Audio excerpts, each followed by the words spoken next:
I think my mindset has been kind of traditional. It's been to drive an electric car as little as possible because it could be a fragile beast and the batteries won't last long. I think I was dead wrong about this.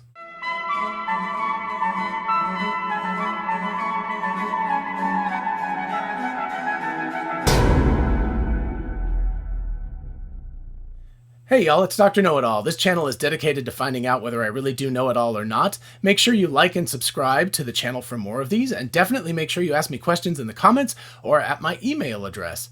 So lately I've been reconsidering things. I think because I'm kind of an older person and I was around when the GM EV1 was around, kind of a toy car. It was a big deal at the time, but it was really never destined to be anything much more than a marketing ploy.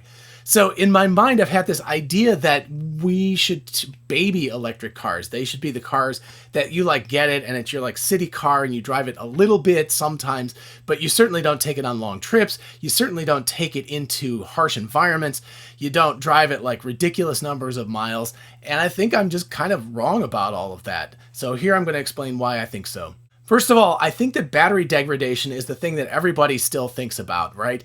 That's something that even my iPhone, right? Whatever. It's after 2 years, the battery is half of what it used to be. So you really, really notice that battery degradation. And I think that causes a lot of people fear for electric cars. It's okay, so you have, let's say 280 miles of range when you first start out, but after 2 or 3 years of hard driving, will you be down to 150 miles or something?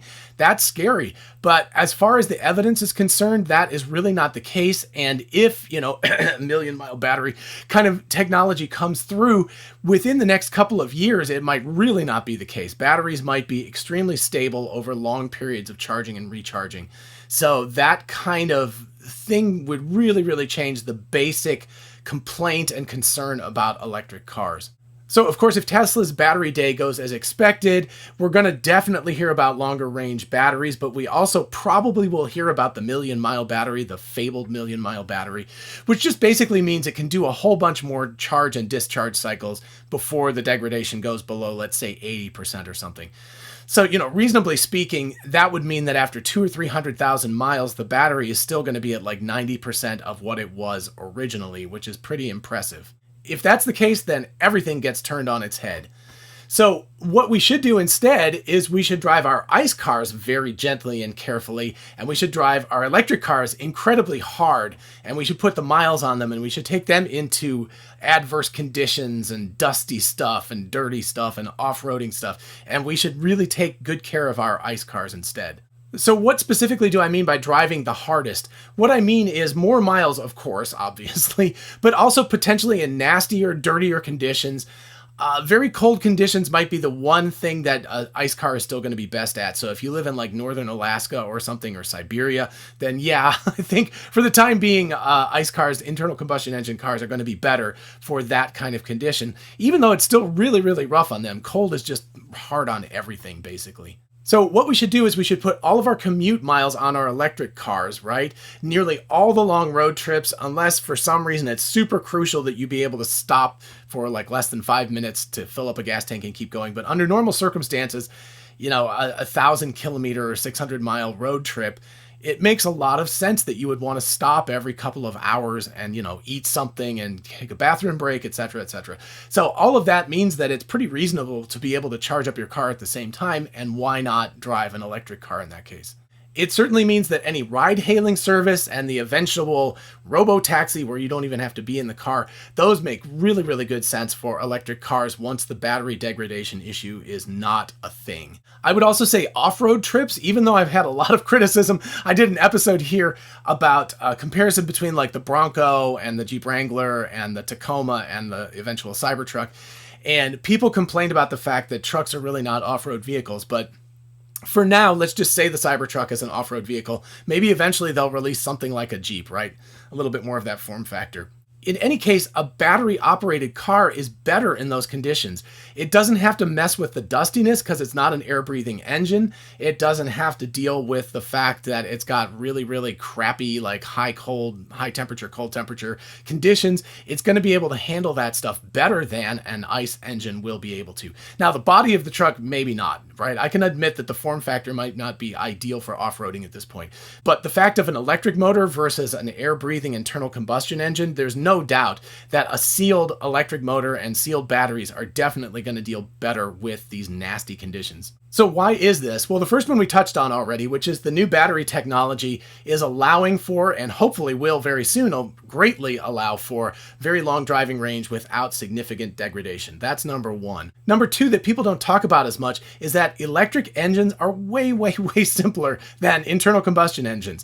As opposed to thousands of parts and exploding things and pressure changes and so forth. Now, I'm not saying that Tesla's motors are not incredibly cool technology, but it's just got way fewer moving parts.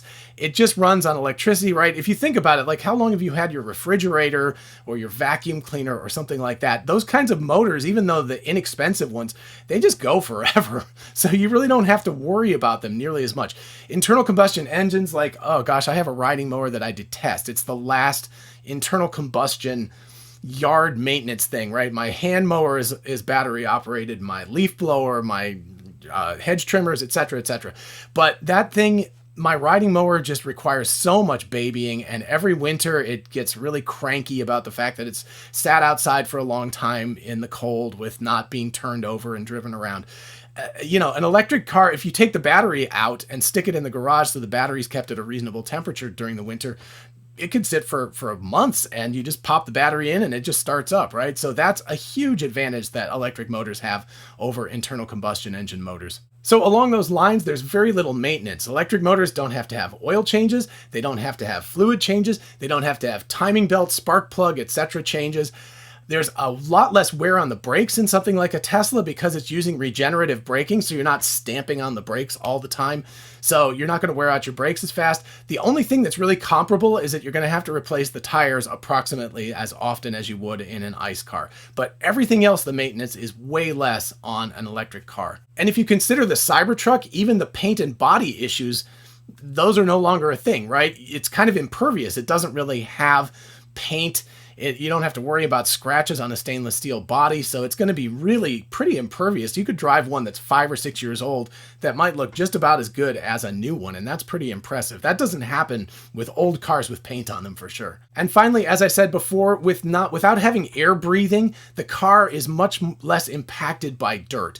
So off-road, dirt roads, etc., like farm roads, things like that, it's not impacted by them the same way that an air-breathing, right? Because you're sucking air in, it gets filtered, but then it goes into these pistons and it gets exploded. And so any kind of grit or any nastiness that gets in is just degrading the engine along with everything else that's going on. So an electric motor and batteries have it way over ICE motors in that sense. So what we should do is we should drive our electric cars as hard as possible, and we should baby our leftover ICE cars until we don't have those anymore.